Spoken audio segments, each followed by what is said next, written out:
హైదరాబాద్ లో కన్సల్టేషన్ మరియు 3,500 రూపాయల colour Doppler test Avis hospitals లో ఉచితంగా పొందండి.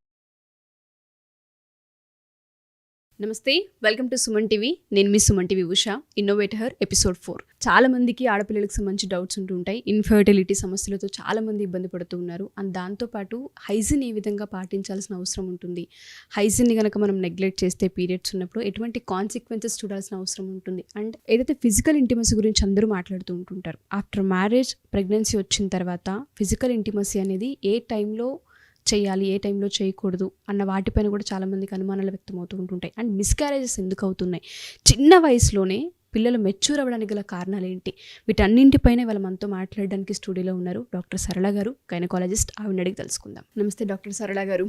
నమస్తే Usha. Thank you so much, అడగగానే నో చెప్పకుండా ఇంత దూరం వచ్చినందుకు థ్యాంక్ యూ సో మచ్. నాకు తెలుసు డెలివరీలతో చాలా బిజీ ఉంటుంటారు, హాస్పిటల్ చుట్టూ జనాలు ఎలా అంటే ఇంట్లో మనిషిలా ట్రీట్ చేస్తూ ఉంటారు. కాబట్టి ఆ విధంగానే అటాచ్ అయి ఉన్న పేషెంట్స్ చాలా ఎక్కువ మంది అని చెప్పొచ్చండి మీకు.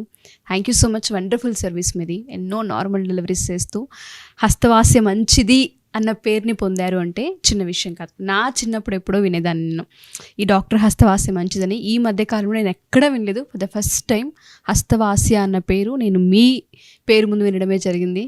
నిజంగా గ్రేట్ఫుల్ అండి. Thank you so much. Thank you Usha గారు. Pleasure is mine actually. So Suman TV రెగ్యులర్గా వాచ్ చేస్తూ ఉంటా. సుమన్ టీవీ అంటేనే అసలు కాల్ రాగానే చాలా హ్యాపీ ఫీల్ అయ్యా. ఎట్లా అయినా సరే అటెండ్ చేయాలని 1 వీక్ నుండి ట్రై చేస్తున్నా. ఎట్లా ఇవాళ కుదిరింది. Really happy, so happy. Thank you for inviting me here. Thank you ma'am. So చాలా మంది రెగ్యులర్గా అడిగే డౌటేనండి, ఉమెన్ లైఫ్ కనుక మనం తీసుకుంటే ఆడపిల్ల పుట్టినప్పటి నుంచి ఎప్పుడైతే టీన్స్కి వస్తూ ఉంటుంటారు, 11-12 స్టార్ట్ అవుతుంటుండో ప్రతి తల్లికి తెలియని ఒక గుబుల్ స్టార్ట్ అవుతుంది. మెచ్యూర్ స్టేజ్ అని మనం చెప్తూ ఉంటుంటాం. బట్ ఇప్పుడు టూ ఎర్లీ అయిపోయింది ఆడపిల్లల్లో చూసుకుని. ఎందుకంటే వాళ్ళకి హైజీన్ ఎలా మెయింటైన్ చేయాలి ఏంటి అన్నది అవగాహన కూడా ఉండదు. దేనివల్ల అంటారు అసలు ఆ పీరియడ్, ఎర్లీ పీరియడ్ ఎందుకు అంటారు అసలు? రీసెంట్గా 3 days బ్యాకే నేను చూసానమాట. 3rd class 8 years ఏజ్ తనది. 3rd classలో అంతే ఉంటాం కదా. 8 yearsలో తను మెనార్కీ అంటే మెచ్యూరిటీ వచ్చేసింది తనకి. అంటే తనకి ఏంటి అసలు మెచ్యూరిటీ అంటే ఏంటి, పీరియడ్స్ ఏంటి, అది ఏ అవగాహన లేదు తనకి. మదర్ ఏడుస్తూ వచ్చింది నా దగ్గరికి, మేడం ఇప్పుడు మెచ్యూర్ అవ్వడం ఏంటి అంటే తనకు కూడా ఐడియా లేదు. 8 years old 3rd class తన పక్కనున్న పిల్లలంతా చిన్న పిల్లలు. ఆ పిల్లల ముందు ఇది ఏంటి మేడం అసలు, ఇది మెచ్యూర్ అయ్యిందా, ఇంకేమన్నా వేరే ప్రాబ్లమా అని నా దగ్గర చూపించడానికి తీసుకొచ్చింది. సో ఈ మధ్య కాలంలో ఇలా ఎర్లీ మెనార్కీ చూస్తున్నాం అనమాట. 10 years బ్యాక్, 20 years బ్యాక్ మనము అరౌండ్ 12 years, 12 to 15 years అలా మెచ్యూరిటీ వచ్చేది. అంటే అరౌండ్ 8th 9th క్లాస్లలో మెచ్యూర్ అయ్యేవారు. ఇప్పుడు 3rd class అమ్మాయి మెచ్యూర్ అయ్యింది అని తను ఏడుస్తుంటే అసలు మన సొసైటీ ఎటు వెళ్తుంది అని ఒక రకంగా బాధేసింది, భయం వేసింది నాకు కూడా. అంటే 5th classలో 4th classలో చూస్తున్నాం అనమాట. ఈ అన్నిటికీ కూడా main reason food, diet, then ఈ యాక్టివిటీస్ అంటే ఫిజికల్ యాక్టివిటీస్ తగ్గిపోవడం.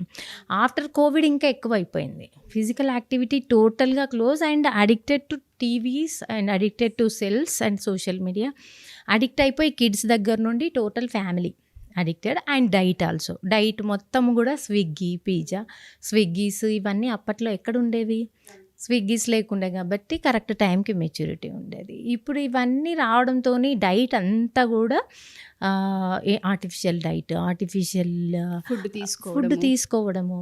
ఫ్రూట్స్, వెజిటేబుల్స్ పిల్లలు ఎవరు తింటున్నారు?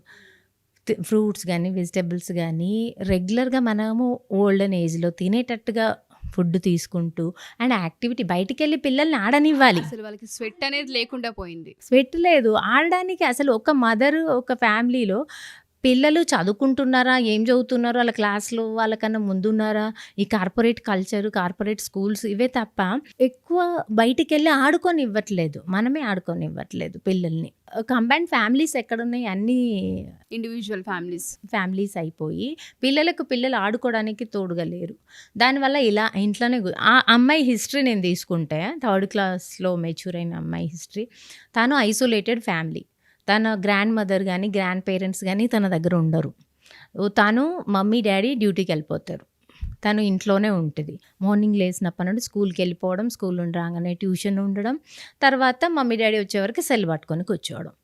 ఇదే తన రొటీన్ అయిపోయింది తప్ప తను డైట్ ఏం తీసుకుంటుంది, బయట వెళ్ళి ఆడుకుంటుందా లేదా, ఇవన్నీ ఏవి లేదు. ఇప్పుడు లాస్ట్కి వచ్చి మనం ఏడిస్తే ఏం లాభం ఉంది? అప్పుడు ఇప్పుడు ఈరోజు వచ్చి 3rd క్లాస్లోనే అయిపోయింది అని మనం ఇవన్నీ కూడా చేంజెస్ జరగాలి, గ్రాస్గా జరగాలి. మనం ఏదో పురోగతికని ముందుకెళ్తున్నాం కానీ అది ఏదైతే పురాతన కాలం ముందు ఉండేదో ప్రీవియస్ మన టైంలో మనం చిన్నగా ఉన్నప్పుడు కంపారిటివ్లీ బెటరే ఉండింది. ఇప్పుడు పిల్లలతో పోల్చుకుంటే ఆ పిల్లలది అన్ని అడల్టరేటెడ్ ఫుడ్, ఏ ఫుడ్ తీసుకున్నా ఊర్లలో కొంచెం బెటర్ ఏమో, విలేజెస్లో. సిటీ కల్చర్, అర్బన్ కల్చర్లో మొత్తం కూడా ఈ క్రౌడ్ ఎక్కువ అయ్యేసరికి ఏంది జనాభా ఎక్కువ అయ్యే కొద్ది మజ్జిగ పలచబడుతుంది అన్నట్టుగా, అలానే ప్రతి ఫుడ్లో కూడా అడల్టరేషన్. ప్రతి ఫుడ్ న్యాచురల్ ఫుడ్ లేదు, నేచర్కి దూరంగా వెళ్తుంది, ఆర్టిఫిషియల్ ఫుడ్స్.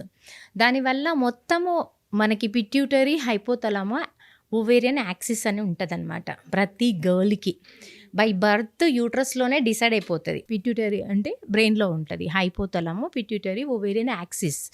ఆ యాక్సిస్ యాక్టివేషన్ని బట్టి మనకి డిసైడ్ చేసి ఉంటుంది 12 yearsకి మెచ్యూర్ అవ్వాలి అని. దీన్ని మనం మిల్క్ దగ్గర నుండి, ఎగ్స్ దగ్గర నుండి, వెజిటబుల్స్ దగ్గర నుండి ఆర్టిఫిషియల్వి వాడడం వల్ల అండ్ ఫిజికల్ యాక్టివిటీస్ లేకపోవడం వల్ల ఆ బేబీ ఎర్లీగా మెచ్యూర్కి వచ్చేసింది. అసలు రైట్ ఏజ్ ఏంటండి? Right age 12 to 15 years mature అవ్వడానికి రైట్ ఏజ్. బట్ ఈ మధ్యకాలంలో 8 years నుండి చూస్తున్నాం, 8-9 yearsలో కూడా చూస్తున్నాం. సో అందరని కాదు, కొంతమంది మా పిల్లలు అలా తిన్నారు, అలా అవ్వలేదు అంటే ప్రతి ఒక్కరికి సిస్టమ్ లోపల అలాగే వర్క్ అవుతుందని గ్యారంటీ లేదు, గ్యారంటీ లేదు. ఎస్. సో ఫుడ్ కానీ దాంతోపాటు డైట్ అండ్ ఇంట్లో యాక్టివిటీ కూడా అవసరమై ఉంటుందండి. పిల్లలు క్రౌడ్గా ఉండాలి అండ్ కంబైన్డ్ ఫ్యామిలీస్ ఉంటే ఇంకా అది అదృష్టం అనుకోవాలి. ట్రూ.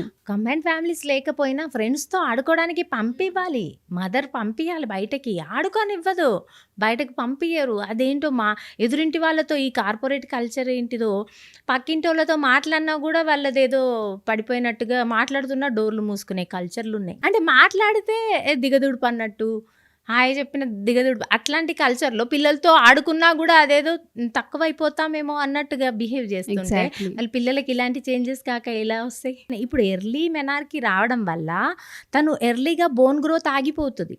ఎర్లీగా అలా జరిగితే బోన్ హైట్ పెరగరు ఎక్కువ. మనకి బోన్ హైట్ మెచ్యూరిటీ వచ్చే టైంలో పీక్ లెవెల్లో ఉంటుంది అనమాట. సో ఎర్లీగా తనకి మెనార్కి రావడం వల్ల ఆ పీక్ లెవెల్ ఎర్లీగా రీచ్ అయిపోయి హైట్ ఎక్కువ పెరగలేరు, బోన్ స్ట్రాంగ్గా ఉండలేదు, మజిల్ స్ట్రాంగ్గా ఉండలేదు. తను ఎర్లీగా మెనోపాజ్ వస్తుంది, ఎర్లీగా ఓవేరియన్ ఫెయిల్యూర్ అయ్యే ఛాన్స్ ఉంది. ఎర్లీగా మెచ్యూర్ అయిన వాళ్ళు ఎర్లీగా మెనోపాజ్ వచ్చేస్తుంది వాళ్ళకి. సిస్టమ్ మొత్తం డ్యామేజ్, టోటల్ సిస్టమ్. పిల్లలు పుట్టడానికి late, infertility problems and strongness ఉండదు, బోన్ స్ట్రాంగ్నెస్ ఉండదు, మజిల్ స్ట్రాంగ్నెస్ ఉండదు, నార్మల్ డెలివరీస్ అవ్వవు. ఒకవేళ ఏదో IVF ఏదో కన్సీవ్ అయినా కూడా నార్మల్ డెలివరీ అయ్యే ఛాన్సెస్ తగ్గిపోతాయి. సో అసలు చిన్నప్పటి నుండే మనం మొలక ఇలా స్టార్ట్ అయిపోతుంది మనకి. అది ఓల్డ్ ఏజ్ వరకు అది ఇంటర్నల్గా సిస్టమ్ అలా డ్యామేజ్ అయిపోతుంది. మన గాడ్ ఎంతో పెద్ద గిఫ్ట్, మన బాడీని మన హీల్ చేసుకునే ఒక కెపాసిటీ, ఒక మిషన్ మనకి ఇచ్చాడు. ఆ మిషన్ని మనం ఖరాబ్ చేసుకుంటున్నాం. ఏదైనా మిషన్ ఒక సెల్ కొన్నామంటే దాన్ని ఎంతో కేర్ఫుల్గా చూసుకుంటాం, కార్ కొన్నామంటే ఎంతో కేర్ఫుల్గా చూసుకొని దానికి ఎప్పటికెప్పుడు రిపేర్లు చేస్తుంటాం. కానీ మన బాడీ విషయంలో మనం పట్టించుకోవట్లేదు. దానివల్ల total damage throughout the life జరుగుతుంది. తర్వాత మనమే బాధపడుతున్నాం, ఎందుకు అలా అయింది, ఎందుకు ఇలా అయింది, ఎందుకు పిల్లలు పుట్టట్లేదు, ఎందుకు ఎర్లీగా బోన్ పెయిన్స్ వస్తున్నాయి, ఎందుకు జాయింట్ పెయిన్స్ వస్తున్నాయి. చిన్న ఏజ్లో జాయింట్ పెయిన్స్, చిన్న ఏజ్లోనే మెనోపాజ్. యాక్చువల్గా మెనోపాజ్ ఎప్పుడు రావాలి? 50 above, 45 to 50 రావాలి. 39-40లో చూస్తున్నాం, 39-40 కామన్గా చూస్తున్నా నేను. టీన్స్కి వస్తున్నారు అన్నప్పటి నుంచి పేరెంట్స్ గమనిస్తే చాలా గాజు బొమ్మలా చూసుకోవాల్సిన అవసరం ఉందేమో అని అనిపిస్తుంది. అండ్ మీరు అన్నట్టుగా ఎవరైతే మెచ్యూర్ అవుతూ ఉంటుంటారో కొంతమందికి ఫస్ట్ అయిన తర్వాత 6 months 3 months కనిపించదు మళ్ళీ. అలా అవ్వడానికి రీజన్స్ ఏంటి మ్యామ్? ఇర్రెగ్యులర్ పీరియడ్స్ అవ్వడానికి, పీరియడ్స్ రెగ్యులర్గా రాకుండా ఉండడానికి, వస్తే హెవీగా రావడం, రాకుంటే అసలుకే రాకుండా ఉండడం. మళ్ళీ ఈ మధ్యకాలంలో ఎర్లీ మెనార్కీ అండ్ లేట్గా కూడా మెనార్కీ వస్తుంది. అంటే 15 years అయినా మెచ్యూర్ అవ్వట్లా, అవి కూడా చూస్తున్నాం. అవును. ఇదంతా కూడా ఈ మన యాక్సిస్, మన పిట్యూటరీలో చేంజెస్, పిట్యూటరీ ఓవేరియన్ యాక్సిస్. అంటే పిట్యూటరీకి ఓవరీకి కనెక్షన్ ఉంటుంది హార్మోన్స్ ద్వారా. ఆ హార్మోన్ ఇంబ్యాలెన్స్ అయిపోయి ఈ యాక్సిస్ కరెక్ట్గా లేకపోవడం వల్ల ఇలా early menarche, late menopause, early menopause and periods ఇర్రెగ్యులర్గా ఉండడము, పీరియడ్స్ నెల కరెక్ట్ రాకపోవడం, ఇదంతా కూడా డీవియేషన్స్. మొత్తం lifestyle change, sleep disturbances, sleep pattern. Sleep మనకి ఈ హైపోథాలమస్ పిట్యూటరీ బాగా పనిచేయాలి బ్రెయిన్లో అని అంటే మనకి స్లీప్ అంటే మనకి ఒక హార్మోన్ ఉంటుంది మెలటోనిన్ అనేది. అది నిద్రపోయిన 1 hour తర్వాత మనకి యాక్టివేట్ అవుతుంది బ్రెయిన్లో. అది మెలటోనిన్ బాగా యాక్టివేట్ అయినప్పుడు ఓవరీస్ని హెల్తీగా చూసుకుంటుంది మెలటోనిన్. అసలు నిద్ర ఈ లైట్స్ వెలుతురికి, ఫోకస్లకి, సెల్లుల వెలుతుర్లకి, స్క్రీన్ వెలుతుర్లకి నిద్రలనే లేదు. 12 అవుతుంది, 1, 2 అవుతుంది. అప్పట్లో లైట్స్ కూడా ఉండకపోయేది, దీపాలతో ఉండేవాళ్ళు. ఎంత 7, 8 వరకు, 9 వరకు పడుకునేవాళ్ళు. అంటే ఎర్లీ బెడ్ వెళ్తే ఈ సాఫ్ట్వేర్ వాళ్ళకి ఎంత కామన్ అయిపోయిందంటే infertility problem. Main reason sleep disturbances, sleep pattern disturbances. Sleep pattern 8 hours continue sleep ఉండాలి, డిస్టర్బ్ లేకుండా ఉండాలి. అది ఎర్లీ టు బెడ్, ఎర్లీగా వెళ్ళాలి. అంటే 9 to 10 మధ్యలో. 12 అవుతుంది, 1 అవుతుంది. డిస్టర్బెన్స్ రావడం వల్ల టోటల్ మన మెలటోనిన్ రిలీజ్ అవ్వదు. మెలటోనిన్ రిలీజ్ అవ్వకపోతే మన బాడీలో ఉన్న ఏ సెక్స్ ఆర్గాన్స్ కానీ, ఇంటర్నల్ ఆర్గాన్స్ కానీ మన మాట వినవు. అది జరుగుతుంది ఇప్పుడు స్లీప్ ప్యాటర్న్ డిస్టర్బెన్సెస్ వల్ల. ఇదంతా మళ్ళీ నార్మలైజ్ తీసుకురావాలంటే మనం మళ్ళీ వెనక కాలానికి వెళ్ళిపోవాలి, ఆ పద్ధతులకు వెళ్ళిపోవాలి. సో ఈ లైట్లు, ఫోకస్లు ఇవన్నిటి నుండి దూరంగా వెళ్ళి వెళ్తురులేని 9 వరకు, 10 వరకు స్లీప్లోకి వెళ్ళి టెన్షన్ లేకుండా, స్ట్రెస్ లేకుండా ఉంటే ఖచ్చితంగా మళ్ళీ మన బ్రెయిన్ మన మాట వింటుంది, మన ఓవరీస్ మన మాట వింటాయి. ఇన్ఫర్టిలిటీ అనే ప్రాబ్లం రాదు, ఈ ఇర్రెగ్యులర్ పీరియడ్స్ ప్రాబ్లం రావు, ఈ ఎర్లీ మెనార్కీ ప్రాబ్లం రాదు. ఇవన్నీ కూడా సెట్ అవ్వాలంటే మనం ఇవన్నీ వెనక్కి తిరిగి ఒకసారి చూసుకొని వాటిని సెట్ చేసుకోవాలి మనం.